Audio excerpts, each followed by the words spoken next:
নমস্কার। রাজনৈতিক ও যুদ্ধের খবরের আপডেট পেতে ওয়ার্ল্ড নিউজ বাংলা চ্যানেলটাকে সাবস্ক্রাইব করে রাখুন। বিহারে ভোটার তালিকা নিয়ে বিশেষ সংশোধন প্রক্রিয়া বা এসআইআর শুরু হওয়া মাত্রই দেশ জুড়ে শুরু হয়েছে রাজনৈতিক বিতর্ক। এবার সেই বিতর্ক আগুন ধরিয়েছেন প্রশান্ত কিশোর। মমতা বন্দ্যোপাধ্যায়ের মতোই তার সপাট অভিযোগ এটা বিজেপির চক্রান্ত বা ষড়যন্ত্র। দিদির মতোই পিকে মনে করছেন কমিশন বিজেপির হাতে তামাক খাচ্ছে, বলা ভালো তামাক সেজে দিচ্ছে বিজেপি, খাচ্ছে কমিশন। প্রশান্ত কিশোরের কথায় 2014 সালে ভোটার তালিকায় যদি ভুয়ো হয় তাহলে নরেন্দ্র মোদী কিভাবে প্রধানমন্ত্রী হলেন? গত লোকসভা নির্বাচন পর্যন্ত যে তালিকায় কোনো সমস্যা ছিল না, হঠাৎ করে আজ তা বদলানোর প্রয়োজন কেন? বিজেপি আসলে ভীত, কারণ বিহারে এখন মানুষ বিকল্প খুঁজছে। সেই ভয় থেকেই ভোটারদের নাম কেটে দেওয়ার চেষ্টা চলছে।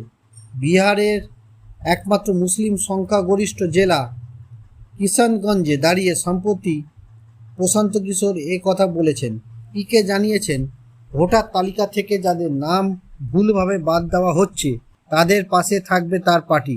তিনি অভিযোগ করেছেন, বিজেপির এই পদক্ষেপ সংবিধান বিরোধী, কারণ নাগরিকত্ব নির্ধারণের অধিকার নির্বাচন কমিশনের নেই।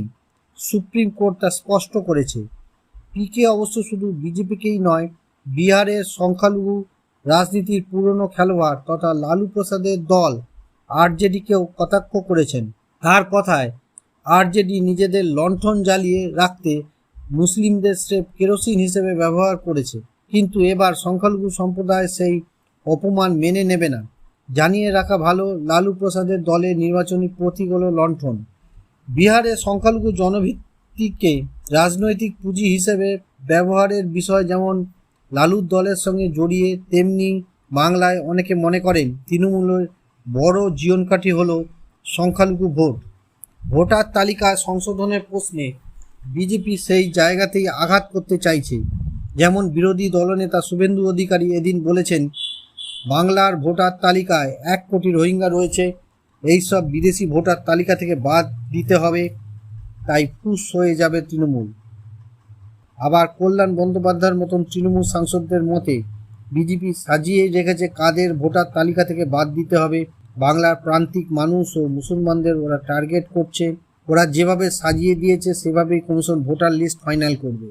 নির্বাচন কমিশনের সাফাই, বিহারের ভোটার তালিকা সংশোধনের যৌক্তিকতা ব্যাখ্যা করে সুপ্রিম কোর্টে একটি পাল্টা হলফনামা দাখিল করেছে নির্বাচন কমিশন। কমিশনের বক্তব্য, বিভিন্ন রাজনৈতিক দল যেমন আম আদমি পার্টি, কংগ্রেস, বিজেপি, এআইএডিএমকে এবং শিবসেনা ভোটার তালিকায় ভুল ত্রুটি নিয়ে বহু অভিযোগ জানিয়েছে। সেই অভিযোগগুলির ভিত্তিতেই কমিশন ভোটার তালিকার স্বচ্ছতা পুনঃপ্রতিষ্ঠা করতে এই বিশেষ সংশোধন প্রক্রিয়া শুরু করেছে।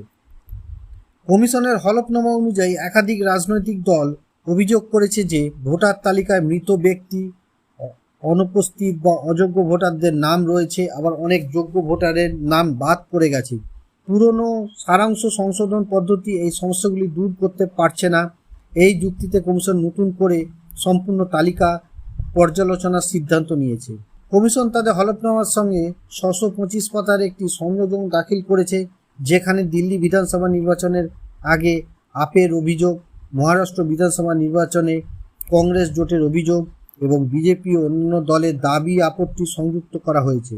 সোমবার 28 জুলাই সুপ্রিম কোর্টে এই বিষয়ে বিরোধী দল ও নাগরিক সমাজের দায়ের করা মামলার শুনানি হবে। এরই মধ্যে প্রথম ধাপের সংশোধনে বিহারে প্রায় 66 লক্ষ নাম খসড়া ভোটার তালিকা থেকে বাদ পড়তে পারে বলে আশঙ্কা করা হচ্ছে, যার মধ্যে মৃত, স্থানান্তরিত কিংবা দ্বৈত ভোটারও রয়েছে। যদিও এই প্রক্রিয়াকে ঘিরে বিরোধীরা নির্বাচন কমিশনের নিরপেক্ষতাকে নিয়েই প্রশ্ন তুলছেন। এই পরিস্থিতিতে বিহারের রাজনীতি আরও উত্তপ্ত হয়ে উঠেছে। একদিকে কংগ্রেস, তৃণমূল, আরজেডি, প্রশান্ত কিশোরের অভিযোগ, অন্যদিকে কমিশনের প্রতিরক্ষা, যার নিষ্পত্তি আপাতত সুপ্রিম কোর্টের উপর নির্ভর করছে। ভিডিওটি ভালো লাগলে লাইক করুন, শেয়ার করুন এবং সাবস্ক্রাইব করুন ওয়ার্ল্ড নিউজ বাংলাকে। নমস্কার।